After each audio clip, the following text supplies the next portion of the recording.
We're going to be checking out Matt's Google house. Google house is... It's about 300 meters from the Google headquarters, so we're calling it the Google house, Googleplex. Yeah. Was this your first eviction process? This is the first eviction process, yeah. How was that? It was funny, terrible, just like crazy. This is the gong show of how the system works here in Ontario. Well, these tenants didn't pay from October of 2018. We closed March 2019, and they still stayed 2 months when we bought it. So total potential profit is $470,000. The whole renovation took 3 months. Wow.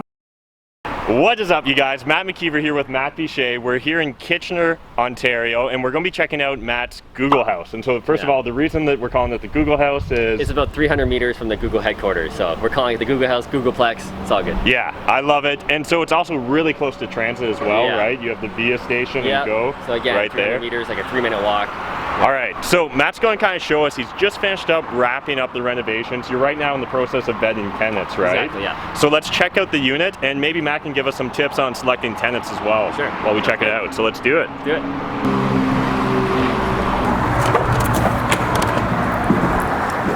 Come on in. This was a complete gut job, right? Yeah, so this is 3 townhomes and 1 detached home all on one lot. All of the properties look the exact same as this one, but they were pretty much complete gut jobs. The tenants in here were pretty much like the worst quality tenants you could think of. Literally drug dealers, crackheads, that's what was in here. So we had to gut all of them, get all their crap out, and redo everything top to bottom. Floors, paint, trim, kitchens, bathrooms, ceilings, pot lights, everything had to be redone. So it turned out pretty good. The best way to get the tenant that you want is to make the renovation style for the tenant that's going to live here. So for example, we're close to the tech industry, the Google headquarters. So our ideal tenant is millennials, people in the tech industry, super cool people, young hipsters. So we're making a style, bright, open, nice big baseboards to feel the charm of what the age of this property was. People like that. So that's the number 1 best way. Number 2 is to target your marketing in your ad to the ideal customer you want. So we're making the write-up, really hip, really targeted to fun, entertainment. We're not talking about family backyards and stuff like that, because we want the young professional. When it comes to single family homes, we'll write the ads a little different for the specific customer we want. And so, is this a standard paint color that you use everywhere? Or? Yeah, so pretty much every single property looks the exact same, all of them across my whole portfolio, with minor little details, again, to attract the tenant that we want. Maybe we use different baseboards on the single family homes as opposed to this one, but pretty much all of my properties look the exact same as this. Same paint color, same flooring, same kitchen, same countertops, same restaurant style taps, everything is the exact same. It keeps it a nice boring system that I can pass off to assistants or to other people like my contractors, and they know the second we start ripping out another house, they know what to order, they know what to expect, what the property's gonna look like. It just keeps my business super easy and boring. Nice. All right, do you mind showing off the kitchen? Yeah, so this kitchen was a little funky because of all the angles and everything, and it was super tight in this townhome. So we had a custom made kitchen for actually a really good price. So we have new appliances. Again, this is the same appliances I use on every single property. Same range hood. I actually buy this on Amazon for 250 bucks. So really cheap, but really nice looking. So same cabinets, same restaurant style tap. Again, just boring, boring, boring. I can't say that enough. So I just thought I'd mention, I really love this little detail here playing it up. Yeah. So normally we do Ikea kitchens, or we have been doing Ikea kitchens for the longest time, but they're not custom. They're just kind of like standard sizes. So this could have never have happened with an Ikea kitchen. So we got the custom company in, and we just took advantage of this empty space because the window was so low, we couldn't have a countertop go like this, which we almost did do that. Thankfully, we got this done. They made something creative, but it's pretty cool, pretty trendy. This is what the young millennial hipsters will love, right? This kind of stuff. Yeah, I really love how it plays up the character of this unit, of the property, all that good stuff. Sure. So do you mind kind of walking us through even just, a kitchen like this? What would it cost, or how do you estimate the cost? Yeah, so this kitchen was about, I think it was like $3,500 installed with the countertop. So it was super cheap. I think Ikea kitchens would have been more than that, honestly. So the company we're using now in Kitchener is really good. We're using it for all of our projects coming up. And yeah, nice and simple, nice and cheap. Do they do the install? They do the install, everything, yeah. So it's $3,500 all in with countertops, done. Nice. And so this is a pretty big project. Yeah. Do you have your own crew of guys that are working on it? Do you have a trusted contractor that you always use? Yeah. So a trusted contractor. We use them pretty much, I keep them busy all year long with all of our projects. You know, we have a couple more closing like every single month, so I'm keeping them busy all year. If not, you know, my clients are also closing on properties in the Kitchener Waterloo region, so I'm passing them off to them. So what I always recommend is, if once you find a good contractor, which is really, really hard, keep them busy all year long. So they pretty much work for me almost exclusively, and it keeps it separate. I still keep them as a subcontractor. I've thought about, you know, hiring my own employees, but I don't really want to get into all of that. So it's a good solution, just keep them as a subcontractor, but they pretty much work for me, which is great. Awesome.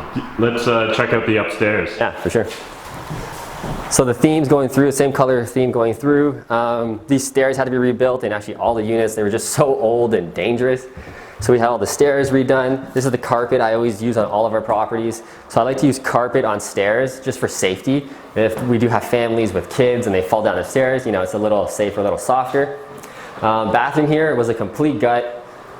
Layout was actually, I can't remember the specific layout. Oh yeah, the tub was right here with the window, so we don't want, you know, a tub in the window just for water damage and water penetration. So we actually shifted the whole layout over here, tiled everything top to bottom. These hexagon tiles are my favorite for floors. We use these in all of our properties, and our bathrooms pretty much look the exact same. We got floating Ikea cabinet vanities, the same mirror. In this case we did pot lights, but we have the same vanity lights, just the system over and over again. Do you remember what would a bathroom like this set you back? This bathroom with the layout change and everything, it was probably around $5,000 to $6,000 for this whole bathroom, redone, tiled all the way up to the ceiling. Yeah. Then here we just took out all the doors, so the doors were all beat up. So new doors, new trim, new floors, new paint. It's just simple, easy stuff in these 3 bedrooms here. And we actually have a little loft up there. It's pretty cool, but just a nice open space. Looks the exact same as this. Cool. Awesome. Go. Yep. So out here we did actually a lot of work, which we didn't really plan to before. You know, this was just a mud hill with literally crap everywhere, mattresses, clothes. So we just planned on doing sod over it, but we really wanted that appraisal value and good quality tenants. And we're on a really nice street here. This street is actually a very historical street, and Kitchener has that whole designation. So we want to kind of restore it, make the other neighbors happy, which a lot of the neighbors came over during the renovation and totally thanked us, because this was literally, you know, a bad property on the street. So we decided to step it up. We got the armor stone all in the front here with all the river rocks, took away all the grass, and then also planted some plants, you know, some black mulch, just really tidied it up with all the paint we did on the front as well. This building was bright canary yellow, which is so random. So we moderned it up. We got the dark gray accents with the light gray. We're bringing it into 2019, right? So we pretty much changed everything, and I think it turned out really good. It was a good decision to do all of this. I think all of this landscaping was about $7,000 for this whole front, like super cheap, super easy. Rocks are very cheap. We just got the guy in to dump it. We just raked them around, and it just totally changed the whole property, right? So you really want to focus on curb appeal as well. When it comes to valuation, and especially for getting a high quality tenant, your tenants care what their house looks like. When they walk up to the house, they want to feel the warm and fuzzies. So we made it look really nice, and it's working out. We're getting good quality tenants coming in. Yeah, I love how low maintenance it is too. Like that's that is shocking that this was $7,000. Yeah. That's the other thing, is the maintenance. We don't want a landscaper coming here to, you know, cut the grass every month or every couple of weeks. So this is another reason why we went with the rocks, kind of like the Arizona look in Kitchener. We don't want landscapers coming here. We don't want to pay for that. The only thing we're paying for is the snow removal in the parking lot. The tenants are still responsible for shoveling their stairway, their deck. They're still responsible for that. So it's a very, very low cost, and we're maximizing cash flow that way. So seeing how this is like not just 3 townhouses, but there's a whole nother house. Yeah. Let's check out the other property. Check that out, yeah. So I love this. You guys know I love keeping all my rental properties close together. Rather than buying all close together, why not just buy a corner of a block? So we got our siding guys here today. Actually, they're just finishing up some siding, getting rid of all this, you know, old color here. We'll have to like, kind of duck under here. So in a couple days, the exterior is going to be totally cleaned up. So this is the detached home. This is where actually the seller lived. Again, we gutted it completely, brought it up to the same style, same exact renovation and color scheme, just replicated a little bit bigger in here. We got more space, so we're getting more rent, and this is attracting definitely a family, whereas opposed to townhomes are probably going to be young millennials, younger people. And again, we went with the pot lights throughout. So normally we don't do the pot lights, but because this renovation was so extensive, so much damage, you know, doing everything over again, we said we might as well put pot lights in, big deal. Rather than buying light fixtures for every single room, it probably equaled out to actually almost the same thing. Pot lights are very cheap. The light fixtures we buy are about 80 bucks a light fixture. We like to get more fancy ones. So the cost was almost the same when it came to the bedrooms. So we just said, screw it, we'll put pot lights in throughout all the units, all the floors. Awesome. And so this is something I've noticed about a few of your projects. Yeah. You often have a kind of feature wall. Do you mind walking us through that, Matt? We always have the feature wall. It just separates our property from the others. When tenants come to see it, you know, maybe it'll stick in their mind a little better when they're seeing 4 or 5 houses a day. And again, it's just more modern, more style, and more unique. So it was working out very well for all of our properties. When we do our flips, it's the same thing. We're using the same color on the flip properties. Again, just makes it more cool, more modern, and more attractive. Awesome. So I'm just curious, Matt, while you're giving us this tour, was there any temptation to turn this into either a multi-unit or buy the bedroom rental versus a family rental? Definitely could be. So because we're right downtown, we could have done all the above. It could have been just rental by the room. It could have been an Airbnb, especially Airbnb. We're so close to the train station, the tech industry headquarters.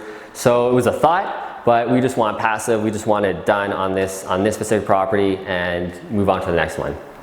So this home is actually the older one of the townhomes. This detached home was actually built first, and I think the townhomes were built about 50 years later. So the layout of this upstairs is much tighter. It feels more like a vintage home. So we got the 3 bedrooms. Again, the bathroom for a detached home is pretty tight, but again, we just fully renovated it, made it look pretty nice. Same flooring, same tub, same tile, everything, just a little more condensed. But this master bedroom is still pretty big. We got a closet in here. The other bedrooms don't have closets. That's kind of like the 1940s style of homes, but nice and bright, nice and open. Awesome. Any tips when you're looking at selecting tenants for, say, you know, a nice newly renovated property? You don't want them to come in and trash it. For sure. How do you find good tenants? Yeah, so we're more picky with the tenant selection. So the biggest reason how we pick best tenants is the renovation and the style. These attract the nice tenants, and we can feel it as well when we do the showings.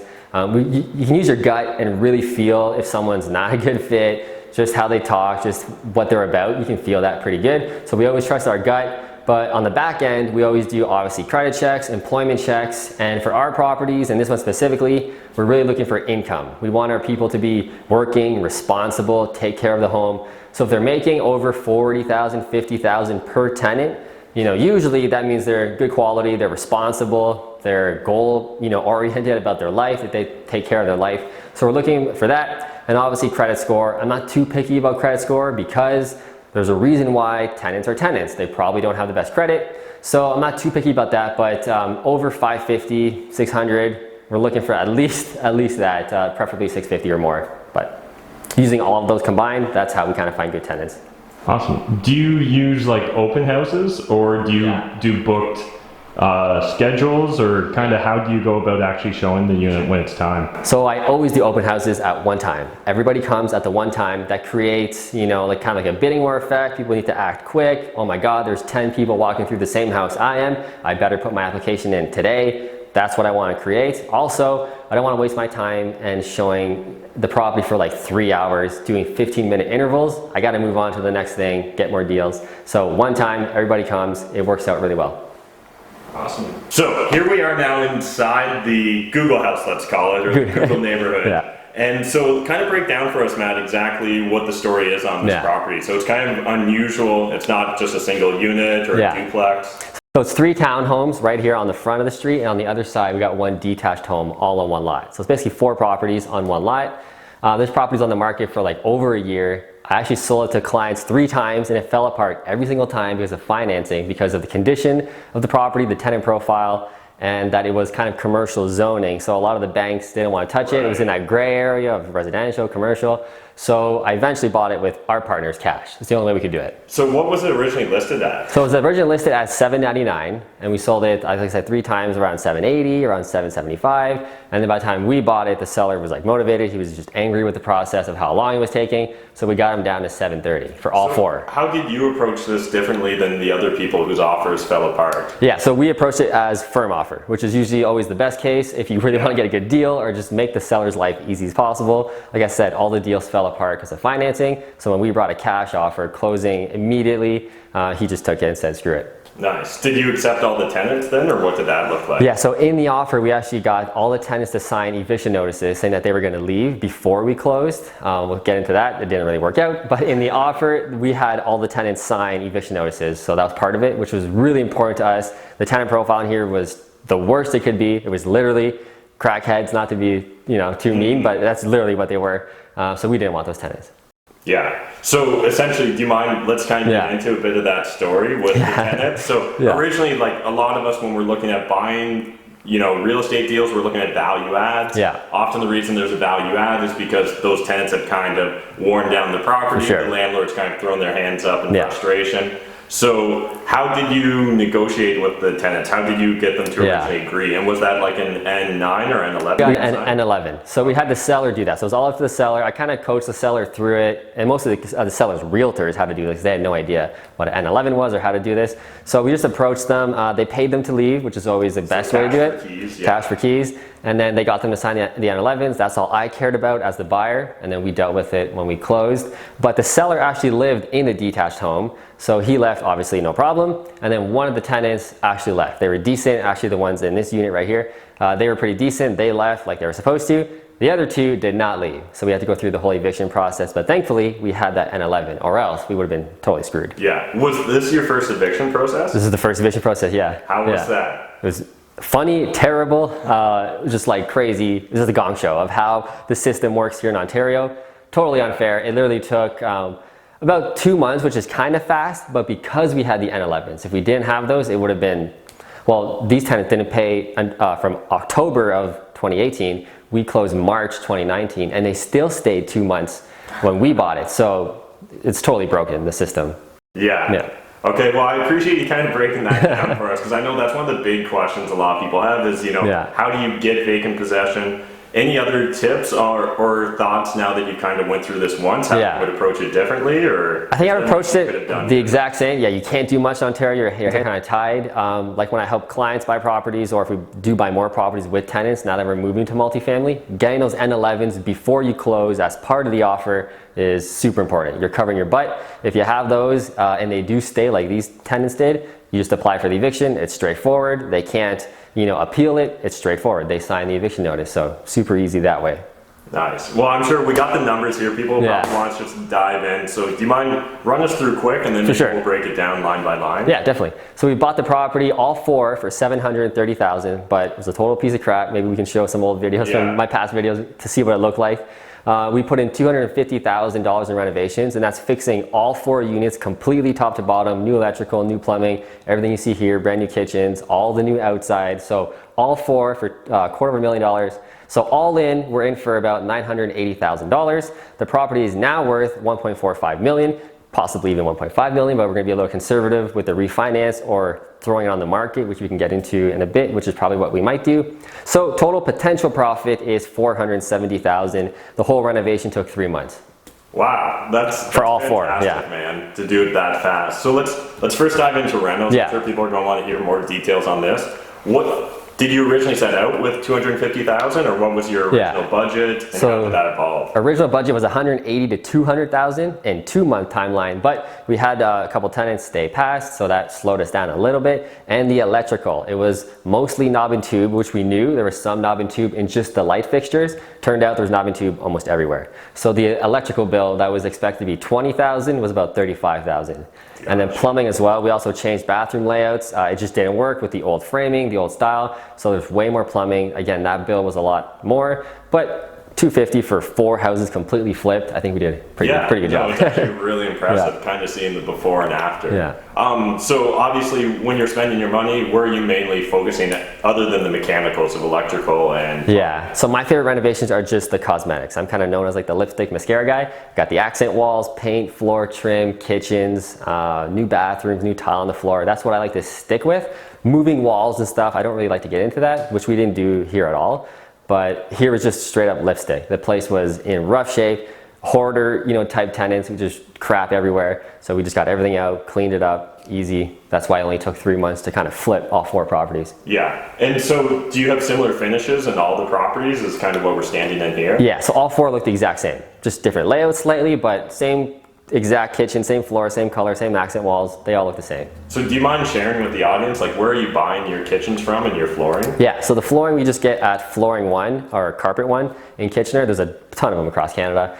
It's a vinyl resin. So it's super durable for tenants. You literally can't scratch it unless you really try and scratch it. So it's commercial grade. So this floor goes in all of our properties, single family or multifamily. This kitchen we get a custom kitchen shop here in Kitchener. They're called, I forget the name of the company. Ikea Kitchens. Ikea Kitchens in Kitchener. We use them. They do great jobs of measuring. And this specifically, because this layout was so weird and there's angled walls. There's a lot of a custom kitchen was really important here. We couldn't just go with Ikea, which is what we normally have been doing for the past like 5 years.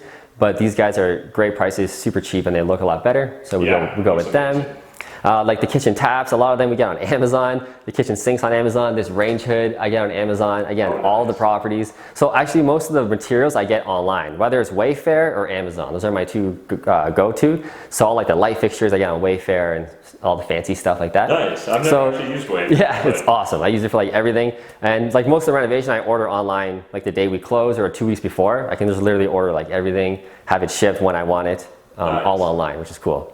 So how did you go about financing this then? Do you mind just kind of breaking down? Yeah. Did you finance this yourself? What did that look like? So we have partners. So all my deals are mostly partners. They bring all the money, so they're responsible for bringing it. So they brought about, I think, $500,000 of their own cash. And then we got a private lender. Again, they coordinated all of that. That's their responsibility. They coordinated the private lending for the rest of the remainder of the buying price and the renovations as well.